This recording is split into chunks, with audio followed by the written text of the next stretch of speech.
దేవుని నామానికి స్తోత్రం కలుగును గాక. మన ప్రభువును రక్షకుడునైన యేసుక్రీస్తు శ్రేష్టమైన నామములో అందరికీ శుభాలు, వందనాలు.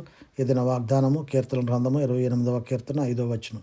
యెహోవా కార్యములను వారు లక్ష్యపెట్టరు, ఆయన హస్తకృత్యములను వారు లక్ష్యపెట్టరు, కావున ఆయన వారిని వృద్ధిపరచక నిర్మూలన చేయను. ఆమేన్.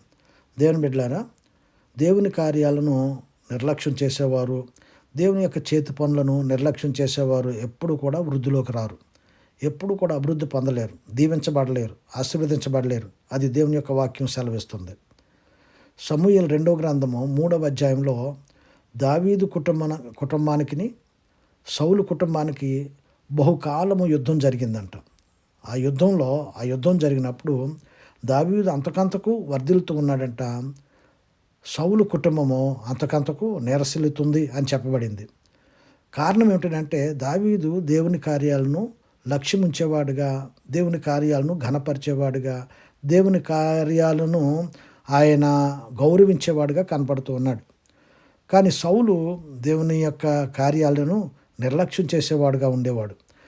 దేవుని యొక్క మాటలు కానీ, ప్రవక్తలు కానీ, దేవుని యొక్క సేవకులు కానీ చెప్పిన మాటలను అస్సలు కూడా లెక్క చేసేవాడు కాదు, నిర్లక్ష్యం చేసేవాడు. అందుచేత సౌలు యొక్క కుటుంబము నీరసిల్లిపోయింది. దావీదు కుటుంబము, దావీదు దేవుని యందు లక్ష్యం ఉంచిన వాడు గనక అభివృద్ధి పొందినట్లుగా మనం చూస్తున్నాం. కనుక జాగ్రత్త. మనం దేవుని యొక్క కార్యాలను మనం నిర్లక్ష్యం చేసే వారంగా ఉంటే, దేవుని యొక్క చేతి పనులను మనం నిర్లక్ష్యం చేసే వారంగా ఉంటే మనం వర్ధిల్లలేము. ప్రార్థన చేసుకుందామా? పరిశుద్ధుడైన తండ్రి, ఘనమైన దేవా, నీకు వందనాలు, స్తోత్రాలు.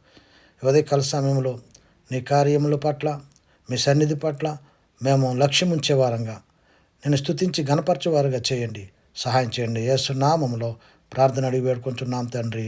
ఆమేన్.